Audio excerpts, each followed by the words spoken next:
Yahweh gets a people group with no land.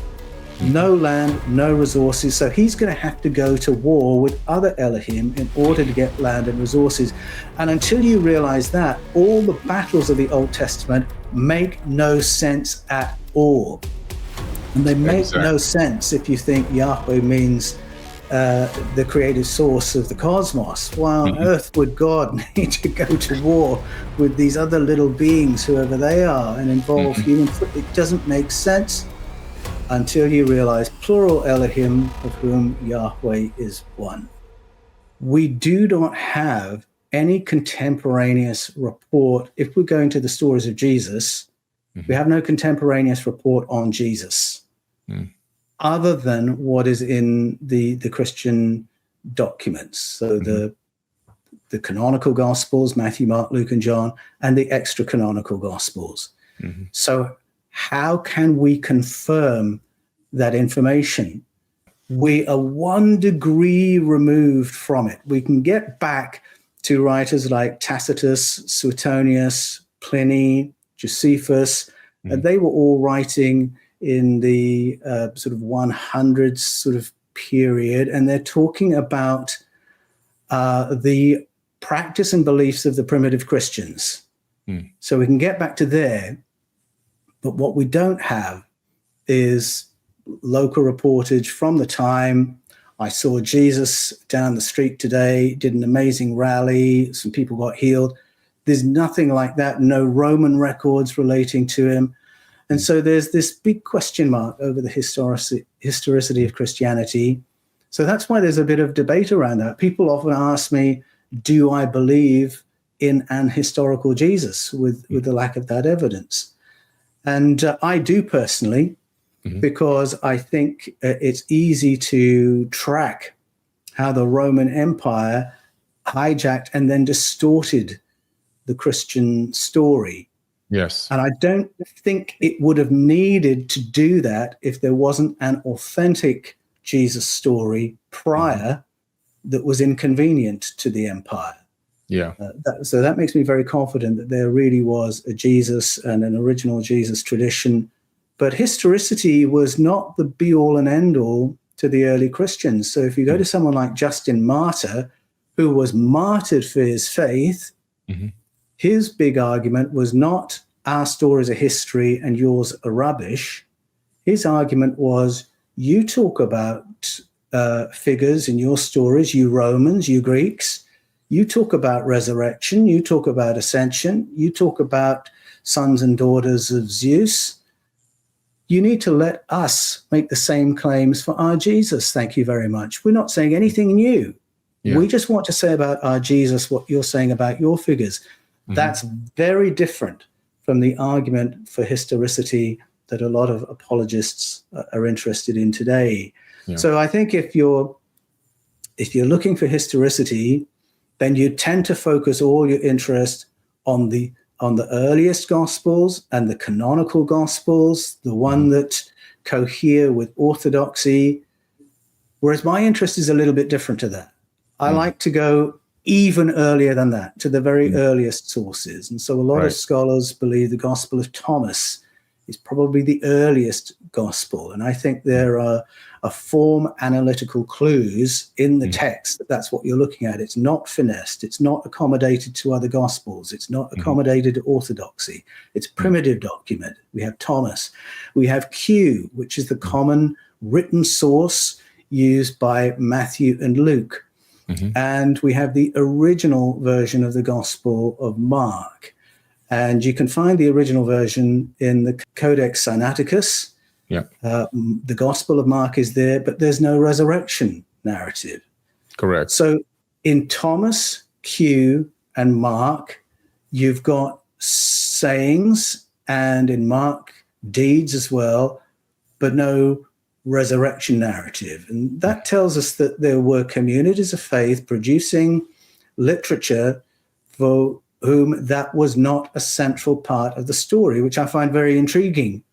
So I love going back to the beginnings, looking at what primitive Christianity was before the orthodoxization began. But then I'm interested in how it developed as well. So I'm interested in the other Gospels, the Gospel of Mary Magdalene, the Gospel of Philip, Pistis Sophia, texts like that, because they tell me what other Christian communities were thinking, what their beliefs were about Jesus. And some of these are pretty early. I mean, the Gospel of Mary Magdalene, the earliest fragment of that is earlier than the earliest fragment we have for the Gospel of Matthew.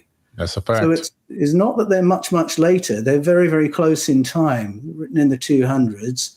And they tell us what Christians believed at that point, what their wisdom teachings were.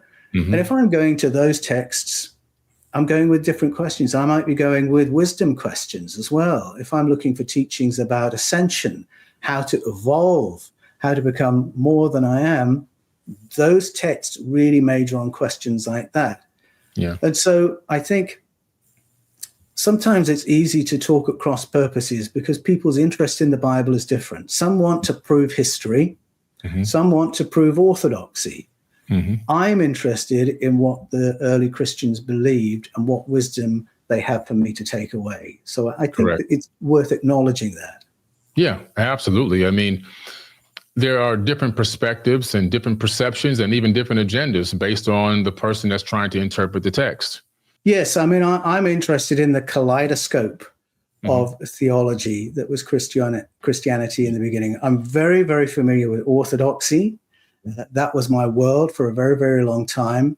But I've always been curious to know, well, what did the Christians believe before the canonization of the New Testament? What did they believe in the 200s? What did they believe in the 300s? And for many years, I taught courses in the history of Christian thought.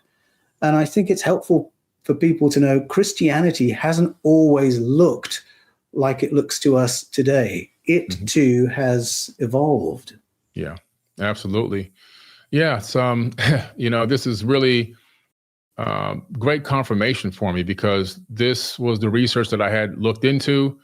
This was the research I had come up with, this information I had come up with, and the same concept of looking further back in time to get an account that I can see seemed to be untouched, unaltered, lack of agenda. And it's just incredible to get the confirmation from you. So thank you. Well, I've always found this fascinating. I find you can go back to the Bible for a lifetime and keep finding new layers in it. Yeah, absolutely. I do have a quick question in between all of this. A lot of people's perceptions are that the Bible may have been written in real time.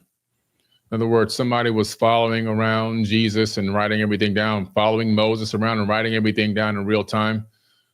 What is your understanding through teaching that how this information was actually recorded for the parts that weren't remixed from ancient tablets and texts?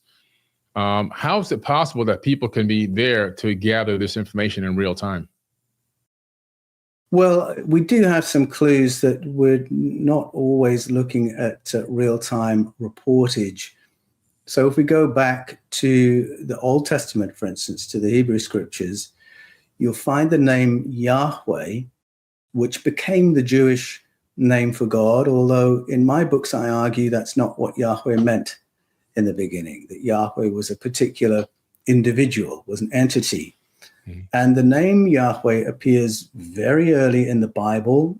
It's there in Genesis 3 with the story of the fall, for instance, what Christians call the fall. And you might want to pause and say, wait a minute, this name wasn't revealed until the time of Moses. So that's ages after the action that's being described here. So how's the name in here? Mm-hmm. And what I love is that the Hebrew scriptures are very open. We are being shown that a writer after the time of Moses is retelling an older story and so has imported the later name into the older text.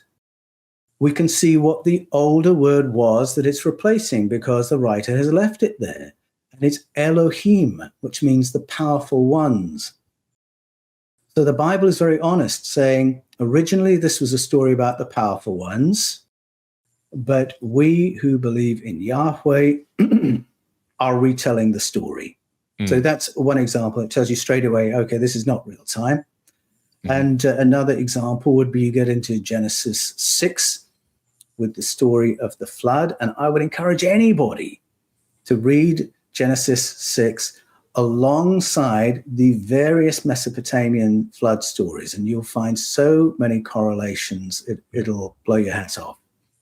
But in the biblical telling of Noah's preparation, it becomes clear that there are two flood stories that have been woven together to make the one. Just follow the maths, you'll be able to see that. And that one of those tellings has been written after the giving of the Yahwist laws, again, from an age far into the future. So when you start reading about clean and unclean animals in Genesis 6, again, we're being told openly, all right, somebody after the time of Moses is retelling an earlier story. That's why we're talking about clean and unclean animals. Right. So from the get-go, the Bible is very honest that there has been redaction and retelling that has gone on. So the Bible has evolved, has been redacted. Some of the story of that is there. If you get later into the book of Jeremiah and the books of 1 or 2 Kings, the book of Ezra, a little bit of the reworking and recrafting of the Bible is referenced in those texts. And so that's just one example that takes you beyond this fundamentalist reading of the Bible, as if you're reading science or as if you're reading a history book. You're not. You're reading another kind of literature. If you get into 1 or 2 Kings, for instance, or 1 or 2 Chronicles, again, you realize there's another reason this is being written, because you're getting action and then you're getting evaluation of that action. King such and such was a bad king because he did such and such. Oh, okay, so we now we've got an evaluation layered on top of history. Or in the book of Jeremiah, Jeremiah talks about the cult of Asherah, that on every high hill and under every green tree, the Jewish people would honor Asherah for having come in the past and taught their people agriculture, raising them from a life of subsistence, becoming civilization builders. He's given us all that information. And you might think, oh, wow, isn't that amazing? I wonder who she is. But then he sort of adds the sentence, isn't that awful? Isn't that idolatrous? Oh, okay, maybe I shouldn't be interested.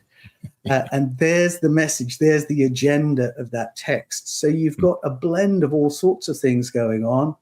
You've got some history in there, but you've got some theology, you've got some moralizing, and you've got a lot of, so toe the line, this is the line.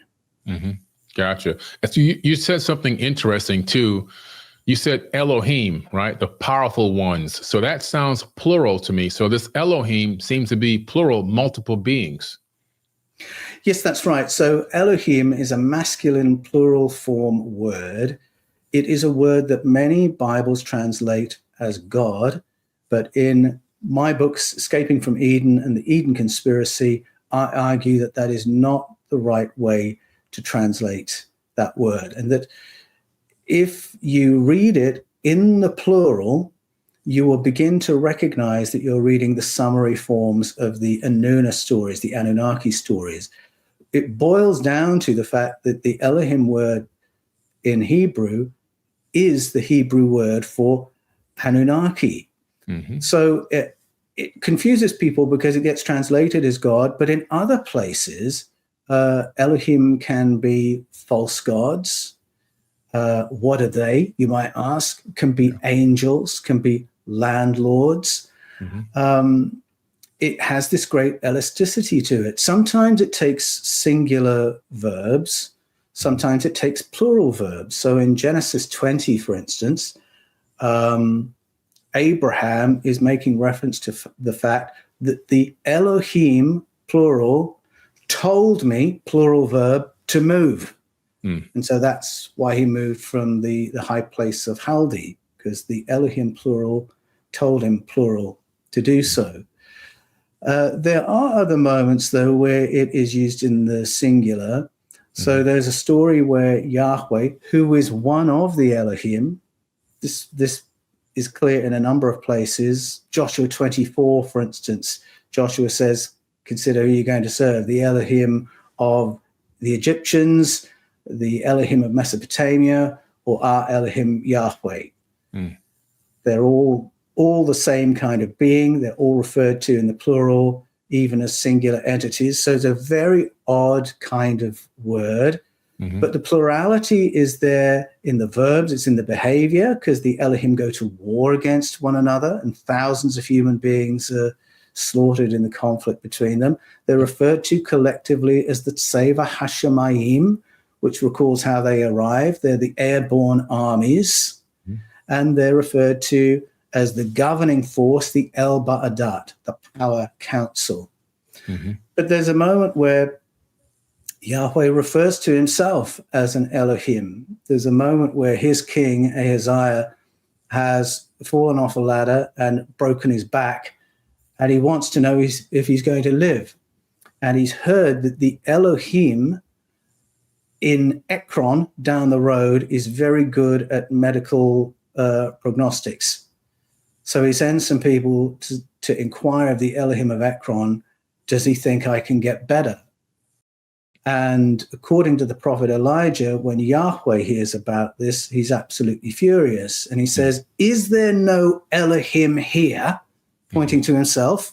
That Ahaziah has to dance off to the Elohim of Ekron, and then he makes a pun out of his name to try and put the other Elohim down.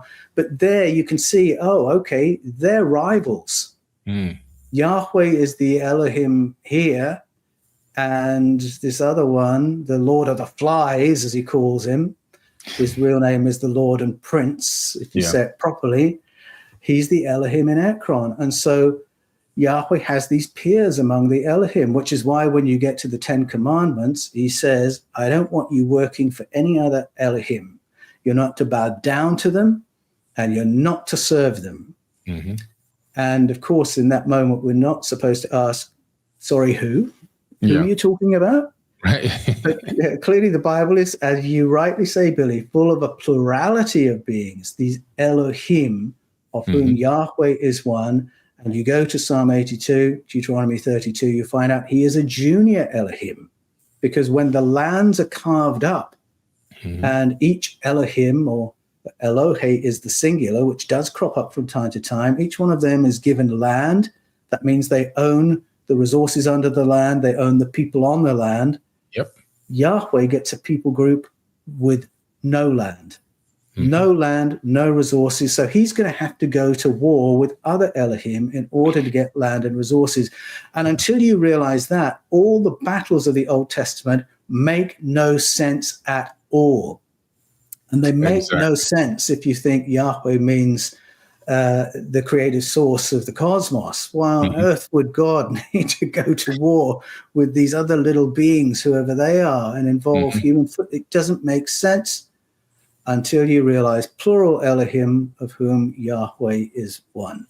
Absolute facts. And right behind me are the Elohim of ancient Kemet, now known as Egypt. On the walls of this temple, you see some of what the ancient Commission people called the Naturu. And the Naturu came at the time of Zep Tepi, when the gods came from heaven to earth and turned mud into a kingdom. And at some point, they all went to war, just like you stated in the book of Deuteronomy. I want to mention, and we would talk about external corroboration, but this is really interesting. I mentioned how Jeremiah, 1 and 2 Kings, Ezra talk about this narrative shift where Judaism becomes monotheism, and we have to forget all the other Elohim.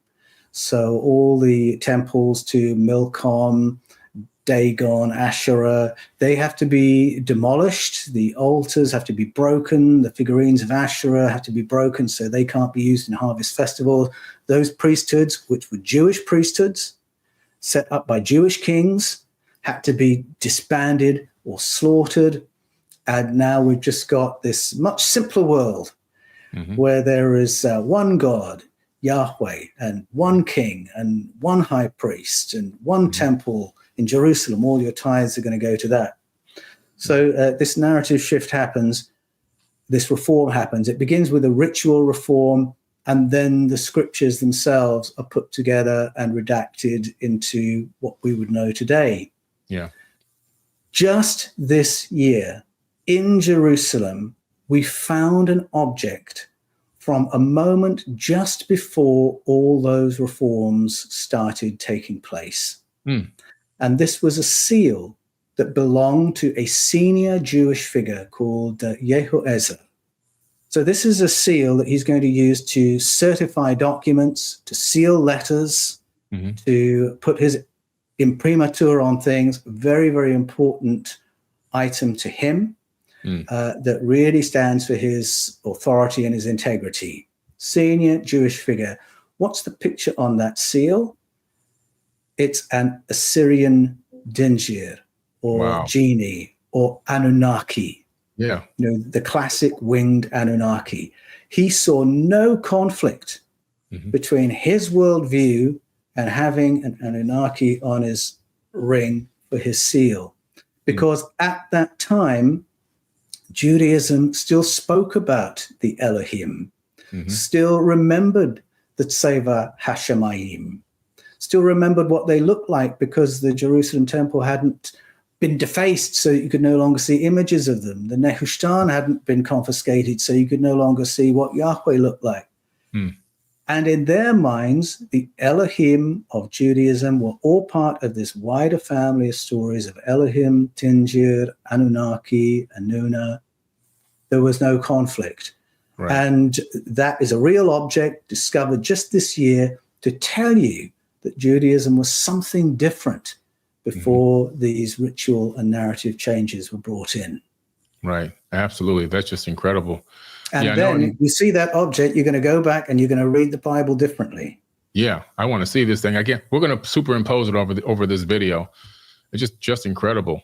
I remember reading in the Old Testament, it said they came across the Anak, and we were grasshoppers in their eyesight.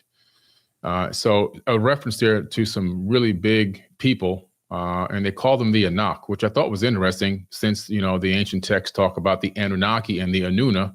It seems like there's references of these beings as many different names all around the world. That's right. I mean, in the plural, they're referred to as the Anakim, which sounds strangely like Anunnaki. And you've got Anak and the Anactorians in another part of the world. You've got Anak with a Q in the Muslim tradition. And the idea of there being much bigger people living in the world does repeat all around the world. It seems to be a bit of a taboo these days to talk about giants or people who are much, much bigger in the past.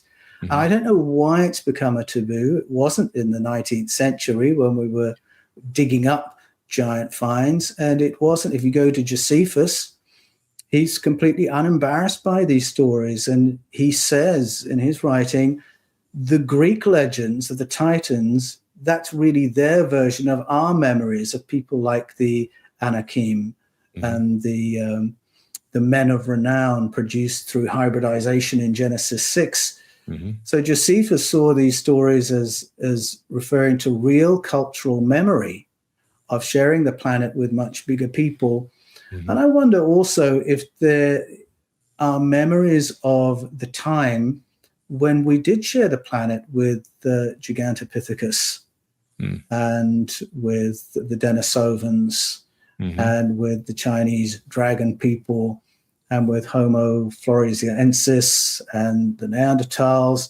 There was a time when the human type was much, much more diverse. Yes. And we shouldn't be surprised to have cultural stories that seem to carry that memory. So I don't know why there's such a taboo around it today. Yeah, absolutely. I know. It's just why the taboo, I don't even know. But I think a lot of it has to do with a lot of fear. I think a lot of people have been put in a fear state when it comes to their religion. And this fear prevents them from asking, looking deeper, researching deeper, trying to get a better understanding, because I think in some ways they think that they're offending their God, or that's at least what I think they believe.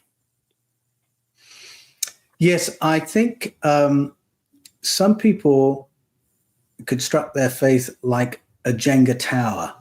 These, I don't know if you've ever played Jenga, where you've got these little wooden blocks, you build a tower, and then you have to pull little pieces out and see if the towers still stand up. Yeah. And I think some people carry their faith in that way. And if you start pulling out a piece down here, like, do we have to read the Bible in a fundamentalist way? Were there giants? Was Asherah a real entity? Is Elohim really plural? They think if you pull that piece out, the whole tower is going to collapse and they won't have anything left. Whereas I think it's more helpful to have all your Jenga pieces on the table so you can pick them up one at a time and look at it and talk about it and consider what's going on there. And when you go to theological college to train for the ministry, or if you go to university and study theology as I did, they force you to put all the Jenga pieces on the table. We're going to look at them, one at a time. We're going to do different courses over 3 or 4 years so that we can look at these things individually.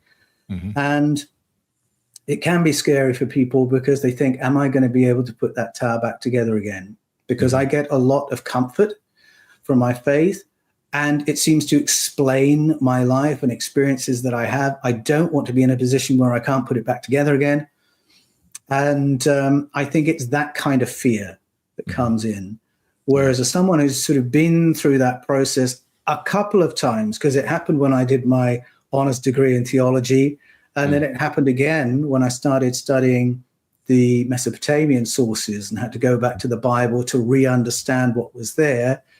There is a little bit of reframing that has to go on. It can be unsettling, but for me, it is incredibly enriching. For me, truth can only be enriching, can only be empowering, even if there's a little bit of uncertainty en route. There are forms of Christianity that have discouraged curiosity, unfortunately. So, I mean, there's this verse that often gets repeated, trust in the Lord with all your heart and lean not on your own understanding. And you don't want to do that. There's this doctrine of the fall that says, well, your own understanding is impaired. So, better not get too far into the world of logic and reason because you're going to make a mistake. And Christians can be made very anxious rather than curious. Whereas I find, especially when I read the Gospels and I try to get to the root meaning of the key words in Jesus' teaching, he's actually trying to stoke our curiosity. And there's plenty in the Old Testament as well from some of the later prophets and in the devotional writings that would want us to be seekers, truth seekers, explorers, want us to be curious. And I think it's a shame that very often, both in Catholic and Reformed Christianity, curiosity has been discouraged, even to the point of the church pushing back on new science and new discoveries. Yeah, I know. It's there's a verse, because some people seem to get extremely agitated when they hear me talk about the fact that I believe that we are gods, that God is in us and we're inside of God. In other words, I believe that we're a fractal of God, not that we're a God that we can create a universe, but I believe in the fractal mathematics of the universe, and which is a mathematical formula that has been discovered and well documented called the Mandelbrot set. And that Mandelbrot set shows that we're living in this created reality. So yes, the Bible is right, the Quran is right, all these indigenous cultures around the world, I believe they're accurate. We're living in a creation. It just describes the mathematics behind the creation.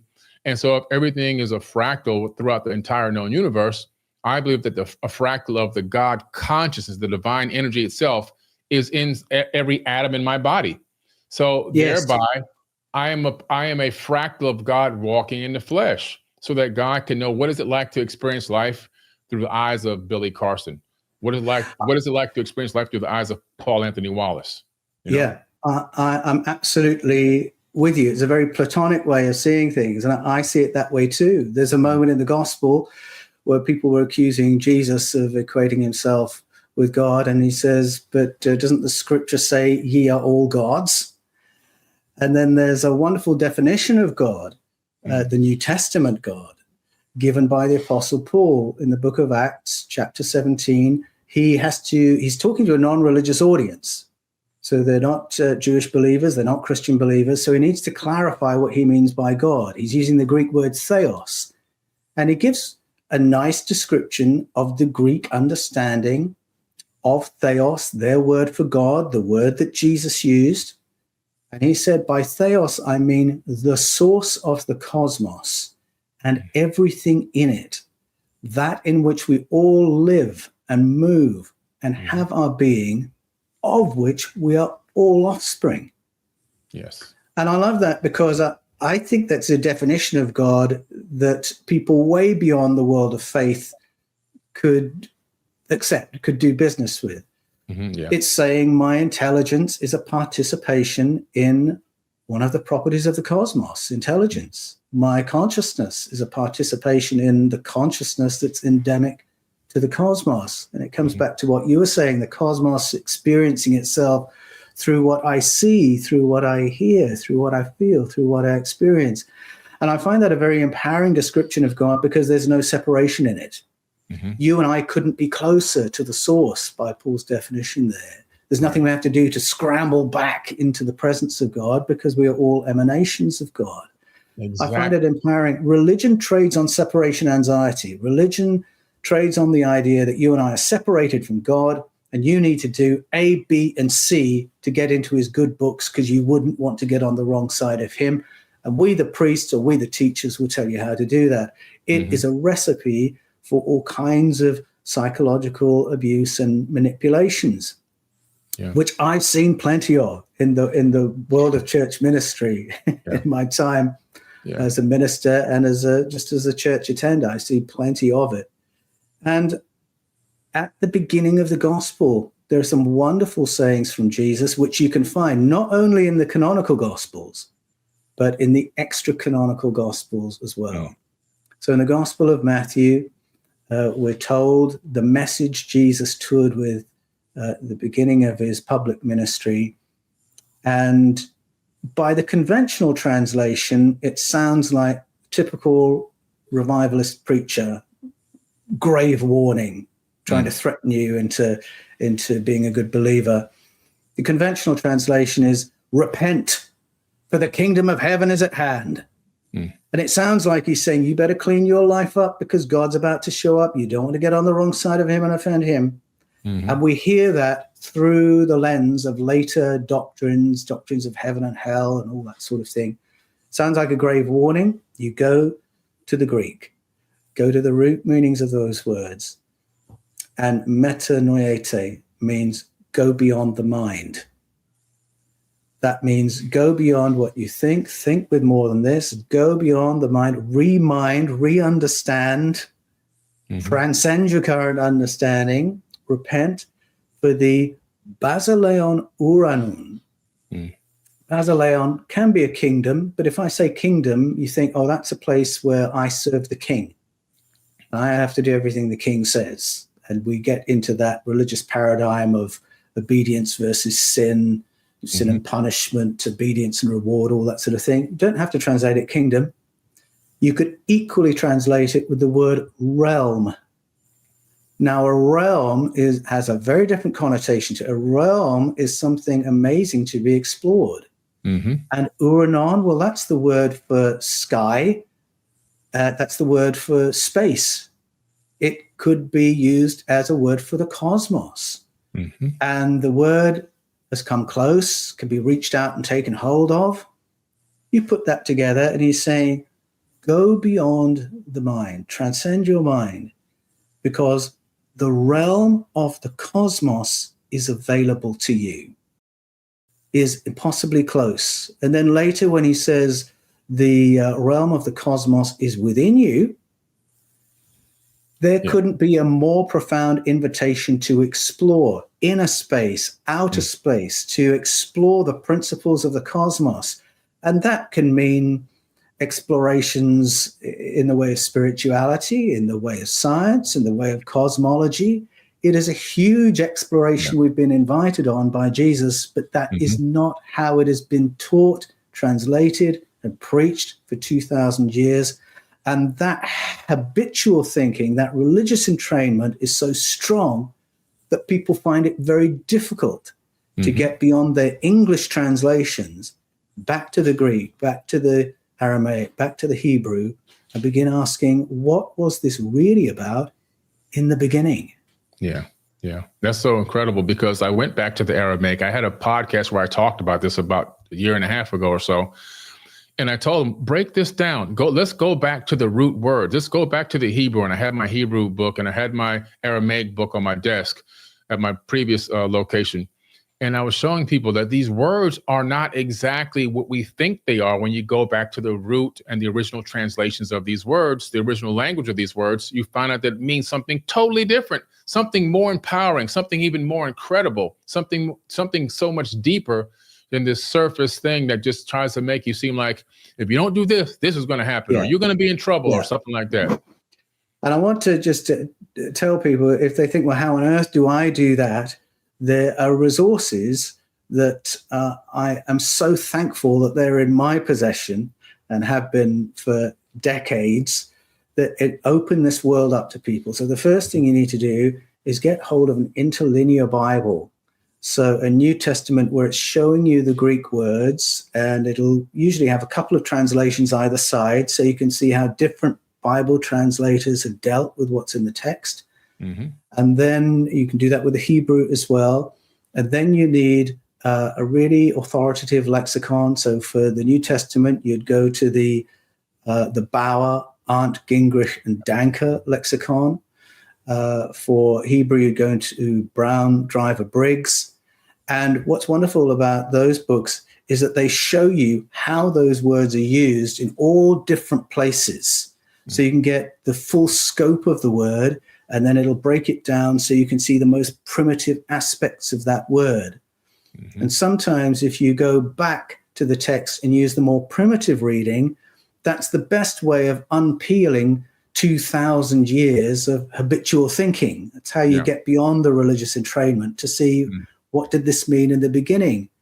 Sometimes, and this is especially true of some key words in the Old Testament, if you leave the words untranslated and just watch how they behave in the stories, all of a sudden you'll see things about the stories that you didn't notice before, particularly if you want to morally evaluate what's happening in texts, or to evaluate it for whether you're looking at something spiritual or something sort of flesh and bone or something technological. Sometimes just leave the word untranslated for a while and see what happens. There are online resources for people. You can go to Bible Hub and you'll find interlinear resources there. And there's a built-in lexicon you can use there, which is very, very helpful. It gets you quite a long way. But if you can get hold of those books, that really breaks you out of the narrow fundamentalist, you can only read it this way kind of world that a lot of church people, unfortunately, find themselves trapped in. Right. Absolutely. And when you begin to see the broader, bigger picture, for me at least, it's so empowering. And it really brings me back to one of the verses in the Bible where it said, you should do greater things than I, right? So we're supposed to do greater things. I believe that's referencing Jesus, than Jesus himself. Well, yeah, that's right. What you're saying was right, Betty, because, and it's interesting, I have, through all my years of faith, always seen Jesus as a model, that he's showing us what is possible. Yes. And in the book of Hebrews, in the New Testament, the writer there is at pains to say that Jesus was human in exactly the same way as you and me. And he really spells that out. And then Jesus says, as you rightly say, what you've seen me do, these and even greater things shall you do.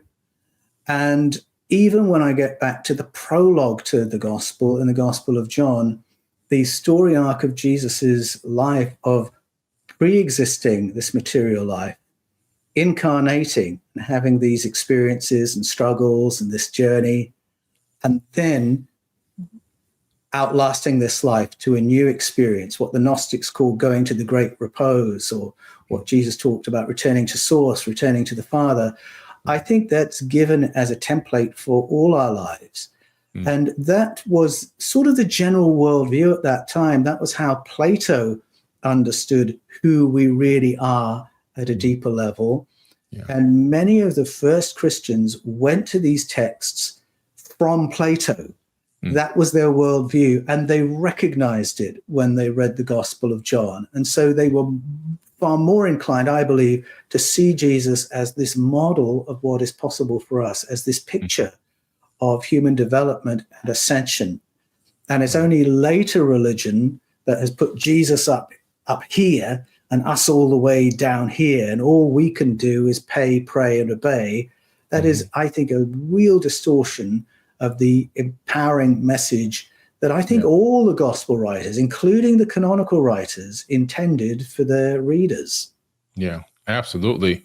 And like you say, I see Jesus as an archetype for us to model ourselves after, you know? That's interesting, because I've been in podcasts before where I mentioned, well, they bring it up. People ask me, you know, what about Jesus? And what do you think about Jesus? And after I give them my opinion of Jesus as an incredible archetype for mankind to follow, and in a couple of podcasts, I mentioned that, you know, they discovered the gospel of Jesus, his wife, and a young professor at the University of Harvard, you know, brought it to their attention and it's in the Harvard Seminary. I never said that Jesus was married as a hard statement, but I did say that it could have been that maybe he got married, maybe he had kids, maybe the Merovingian bloodline is still on this planet till this very day. People kind of took that out of context and warped it a little bit. But as I dug into the story about this text of this gospel of Jesus's wife, it was just pretty interesting to see that there was a lot of pushback on that, and it was for years. Yes, a lot of years. I don't fully understand why there is so much pushback on that question. Bart Ehrman, who's a biblical scholar, said just the other day, what does it matter? Yeah. If Jesus, but it does seem to matter to people. And I think that's really illustrated by the pushback that it was Karen King, wasn't it? Karen King, correct. Who did the study on the Gospel of Jesus' wife and published on it. So she's a Harvard Divinity School professor, so she knows her stuff. And it didn't go much for that document, which appears to have been a Coptic translation of a Greek text from the 200s, although the papyrus, I think, dates from a little later, doesn't go much further than you can find in the Gospel of Philip, the Gospel of Mary Magdalene. I think Pistis Sophia is the other one, where it's very clear that in those documents, bearing in mind, my question is not what really happened. My question is, what did the early Christians believe? There were clearly early Christians who believed that Jesus and Mary Magdalene had a very close relationship. The Gospel of Philip said he used to kiss her frequently on the mouth. All those documents said there was a bit of conflict between Mary Magdalene and Peter, because Peter reckoned he was the senior disciple, and yet Mary Magdalene was getting teachings from Jesus that they weren't getting. Yeah. And she was a teaching figure as well. So they all sort of corroborate each other on those points, or maybe they borrow from each other. But then the Gospel of Jesus' wife goes that one step forward and uses the word wife. Jesus refers to a woman as his wife, and she will be able to be my disciple. What is the problem with that? Now, clearly there is a problem. It clearly upsets people, because the Vatican almost immediately says, oh, this is clearly false. And then you've got a professor from the University of Durham, Francis Watson, I think it was, who said, oh, that can't be right. And he hadn't even handled the document, if I understand correctly. I'm sorry, Francis Watson, if I'm doing you an injustice, but I don't think he had handled the document before saying, oh, that's clearly rubbish. But then, thankfully, Roger Bagnall, professor of history at Yale, comes forward and endorses what Karen King is saying. And then the Harvard Review does serious study on the fragment itself. And they said there's absolutely no evidence that this is a forgery or fake. Correct.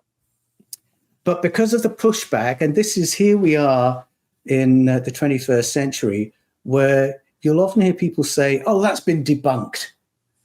And all that means is they've heard someone with a different opinion speak strongly about it. Facts. It's not been debunked. It has not been falsified. Mm-hmm. Very senior, credible authorities, people who have had possession of the fragment, have studied it, have said there's no evidence of fakery or forgery. So the Vatican really can't have an opinion because it hadn't done that work, and it responded so quickly with that opinion. Karen King had taken her time over it. Harvard backed her up. A professor from Yale backed her up. But still the story circulates, oh, that's been debunked. Yeah. It got a lot of pushback. But why is it important? And it mystifies me a little bit, but, the church forcing people to recant has a pretty ugly history throughout church history. Thank you. Tell me, preach, brother. Whether we're talking about Galileo or Archbishop Thomas Cranmer, why is it necessary to force people to recant? I remember there was he was a huge figure in the world of evangelical Christianity, John Stott. He was a senior pastor at a major Anglican church in the UK, but he had a global ministry as a teacher and a writer. And he wrote, actually it's in a book behind me here, this book here, Essentials. He wrote, as an evangelical, so almost a fundamentalist, he wrote about the doctrine of hell. And he said, this is a church doctrine. But when you get to the root meanings of the key words in the New Testament, it is insupportable. The Gospels and New Testament talk about something else. Yeah. But the church has distorted it into a doctrine of hell with which people have been terrified and manipulated for century after century. And he said, I stand in the Reformed tradition that says that we should change our beliefs if they're contradicted by the sources we claim. And we should go back to the Bible, he said, back to the Gospels, back to the New Testament, and just test that doctrine because I believe it's incorrect.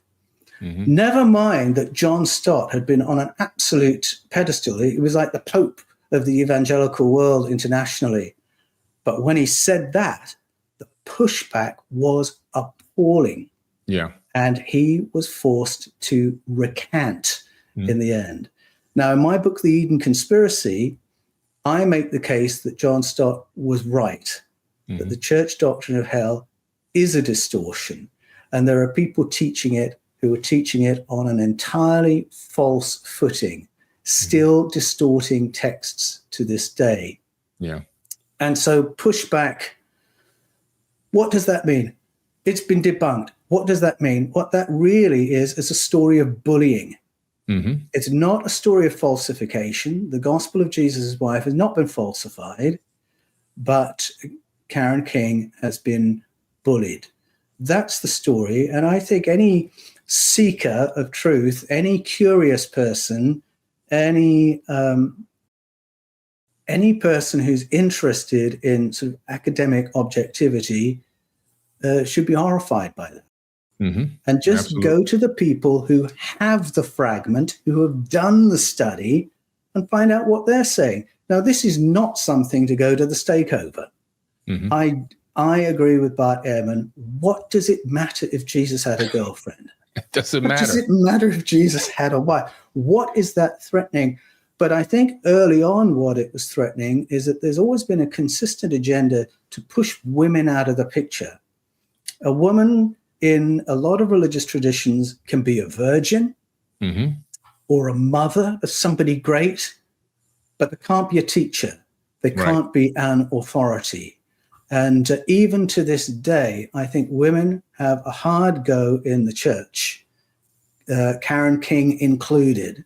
And I think the church still needs to clean up its act on that front, all the while trying to take credit for emancipation, being progressive, so on and so forth. But it has not been. It's been a terrible force for conservatism, and all kinds of misogyny has been done in the name of religion throughout the ages. I think we need to move beyond that. Personally, I think it makes Jesus more interesting. Yeah. If he had a girlfriend or if he had a wife. Why not? The angels were having sex with human beings. that doesn't damage. Well, that's right. If you're talking about Genesis 6, that's right. Beings thought of as angels. I wouldn't use that word myself. Yeah. Right. Because angel doesn't tell you. Angel doesn't tell you what kind of being it is. It just says it's somebody on assignment, someone with a message. But if Jesus had a wife or had a girlfriend, it does not make me respect his teachings any the less than before. So I think it's all the kerfuffle around that is very strange. Yeah, absolutely. I agree. And you're right about women being oppressed over eons, really. I mean, it's so obvious. You know, I had a conversation with somebody recently where they were trying to argue with me that wherever Christianity popped up, women were like given a certain level of freedom, and they rose up, and they were like, I was like, really? I mean, when I look at history books, I'm not getting that information. You know, no, I'm not seeing that anywhere. I'm not sure I believe that. The one place you could go to for that would be the Salvation Army. The Salvation Army was a really interesting movement right at the beginning. I don't know how strong they are in the States, but I grew up very aware of William Booth and the Salvation Army in the UK. And they were a great force in terms of social welfare, but they were also very powerful evangelists back in the day. And they had women evangelists and leaders from the get-go. Yeah. But they only had it because they broke free from the religious mainstream, and they suffered a lot of persecution because of it. A lot of women have been killed. A lot of women have suffered greatly in the earliest communities. You know, there was a lot of oppression, and it was, pretty bad. And you just, as you go through time, you discover even in the 3rd through 5th centuries, their women were still being oppressed in Christianity and in the Greco-Roman era. I mean, you just keep going and going. You had the burning of the female witches. We had we had the heresy movement. There were just so many things going on that were just mind-boggling. And I'm going, I don't know if that's 100% accurate. There may be times and maybe areas where women were giving a little bit of opportunity, but I mean, women were just able to vote. Not too long ago. So, and it was, of course, as you know, in a lot of the biblical texts, they weren't even allowed inside the church at some time, in ancient times. But it's just a gradual process where you can see. Yeah, I think women, you can see women being pushed out through the Bible in a number of different ways. I think when the female powerful being, the female Elohim Asherah, was sort of demonized and pushed out, that was not just defaming her. I think it really was defaming female wisdom. Traditionally, there's a lot of formation and initiation of young people in traditional cultures by women, and all of a sudden that gets demonized. The wise woman is now a problem. So, I mean, think of King Saul. Who do kings consult when they need higher wisdom? Saul wanted to consult a female who was known for having far sight and future sight. And we're allowed to know that, but we have to call her a witch. The Witch of Endor. You get into English church history, you get to the period of the Tudors. They were consulting wise women. They were consulting people way outside of the mainstream of Christian religion. But if a member of the public did that, that's when the call of witchcraft would get made. And this even happened to Princess Elizabeth before she became Queen Elizabeth I. She consulted with John Dee to find out how the succession would go. John Dee nearly lost his life because he did an astrological reading for Princess Elizabeth. Tudors are followed by King James, and I love telling people this who are sort of, the King James is the only Bible. I like telling them about King James because he was the most appalling person, and there were things about that translation that were done in order to favor monarchy so as not to offend King James.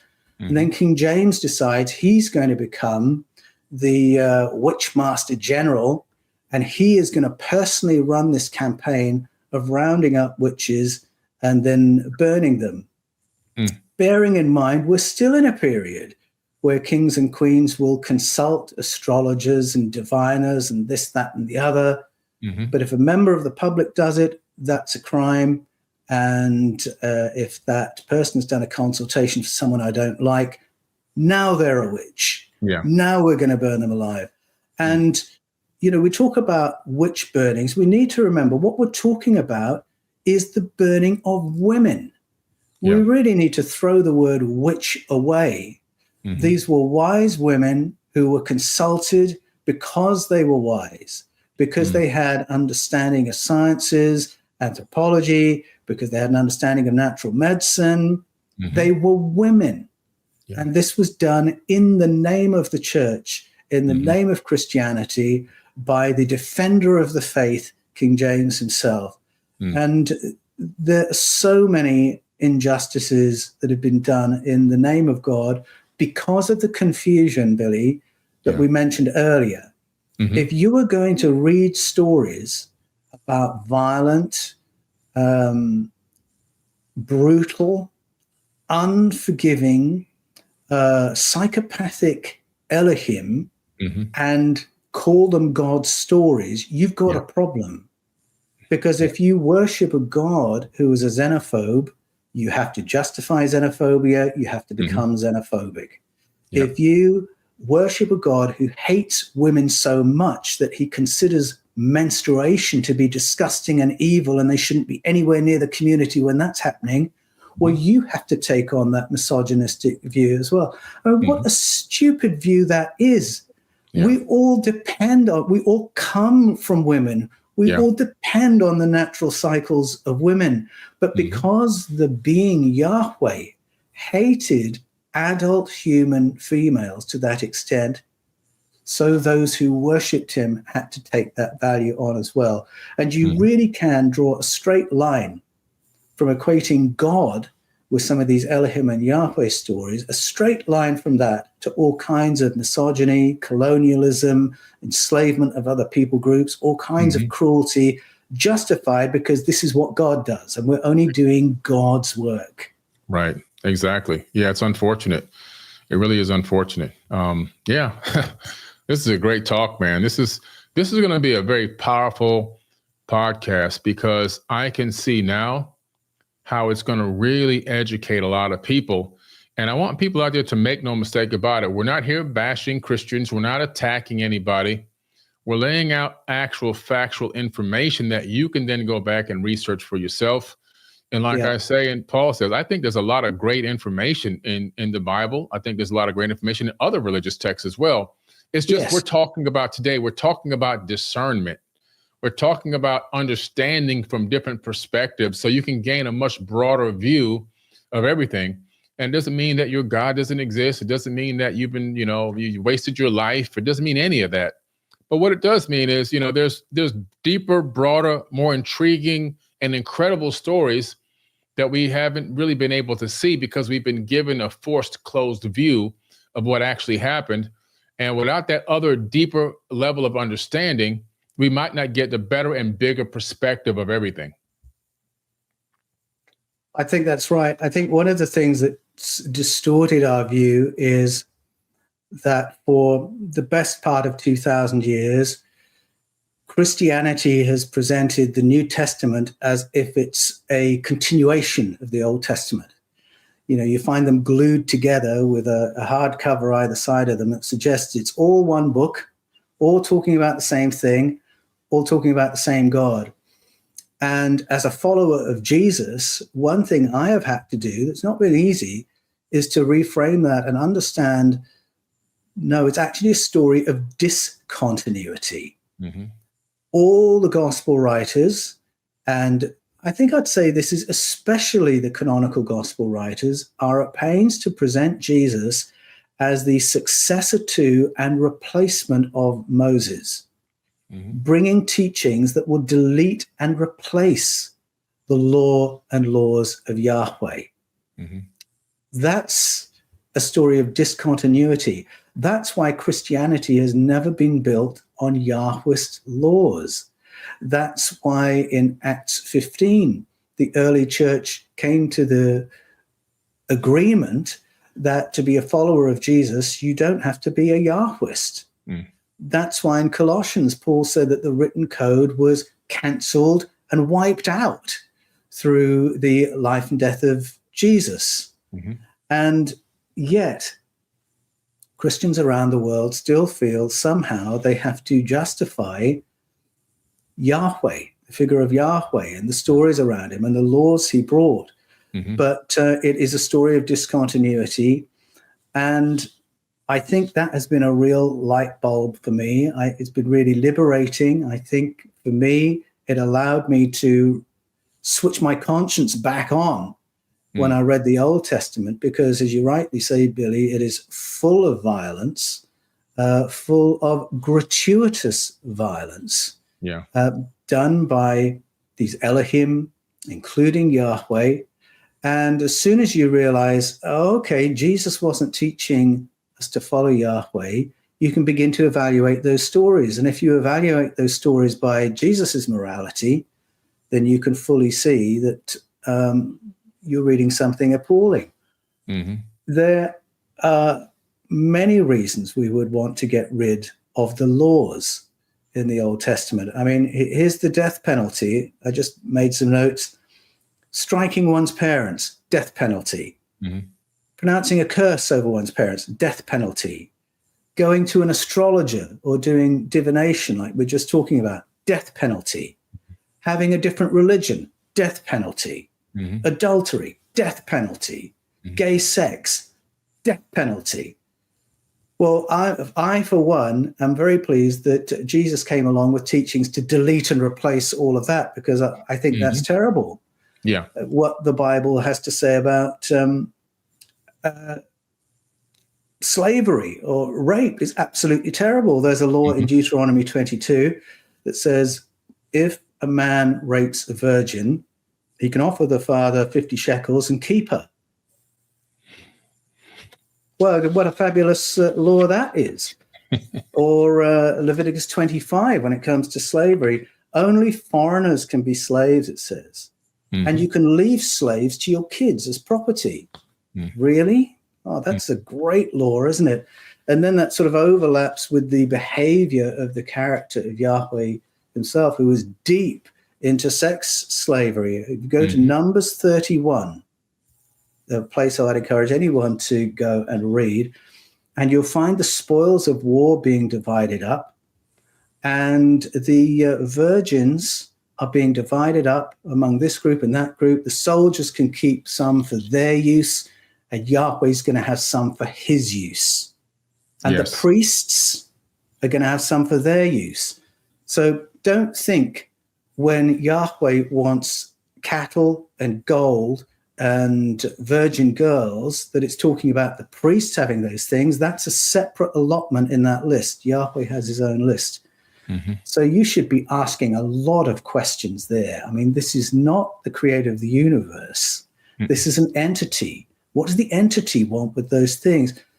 As you begin to read it this way, understand Yahweh is one of the Elohim, other things begin to make sense. You realize why in 1 Samuel 8, the leaders of the tribes of Israel did their level best to get rid of him and sack him and replace him with a human leader. It makes no sense. If Yahweh is the transcendent God, creator of the cosmos, it makes no sense at all. Soon as you bring it down to earth, realize that you're reading about Elohim / Anunnaki governing over human beings unjustly, brutally. Everything clicks into place, and you will begin to understand what all the drama of the Old Testament is about. I actually think Christians should have a head start in this. I am not out there to debunk Christianity. I'm there to say, Christians, wake up, go back and read these stories in the light of Jesus' teaching, see the discontinuity between the old and the new. And if you're really not sure about it, I've got some verses from John 8 I'd love to read, because I think, for me, this was a real wake-up moment. I'd always wondered about this passage, but because of the one Bible thing, Old and New Testament, because I thought it's the same God from cover to cover, I'd always puzzled around this. As soon as I realized its discontinuity, it makes sense. So here we are in John's Gospel, chapter 8, verse 27. It says, they did not know that what Jesus was speaking about was the Father. So this is a reminder that Jesus never once spoke the word Yahweh. He spoke about theos, that Greek word for God that Paul used and gave that wonderful definition for. He spoke about Father, the one in the heavens, he says. And he addresses that God as Abba, which means sir or daddy. So that's him in the canonical Gospels. And then Jesus is speaking in John 8, and he says, I speak of what I have seen of the Father. You do what you have heard from your father. So he's talking to Jewish leaders, and he's saying, my father's not the same as your father. So for a start, 8:41, you do the works of your father. Well, who's he talking about? Who's their father? Who can that possibly be if it isn't Yahweh? And then he says, verse 42, if theos, Greek word for God, if theos were your father, you would have loved me, because I came forth and have come from theos. There we are, an emanation of the source. Verse 44, you are of your father, the devil, and you are intent on doing the desires of your father. Now, when he says the devil, that doesn't necessarily mean there's only one devil and that their father is it. But the devil is certainly not a compliment. No. You are of your father, the devil, and you are intent on doing the desires of your father. He was a murderer from the beginning. Well, we've just been talking about that, all the killings that Yahweh does and orders people to do, not just soldiers, but civilians, not just men, but women and children and babies. We're talking about war crimes, to use the modern language for it. He was a murderer from the beginning. He didn't stand in or hold to or deal with truth, because there is no truth in him. When he lies, that is his thing, because he is a liar and the father of lies, or it can mean a false father. You claim that my father is your God, i.e. Yahweh, but you do not know my father. I do. So he's proclaiming something completely new, very different to the father of the Jewish leaders, and it's new to his disciples as well.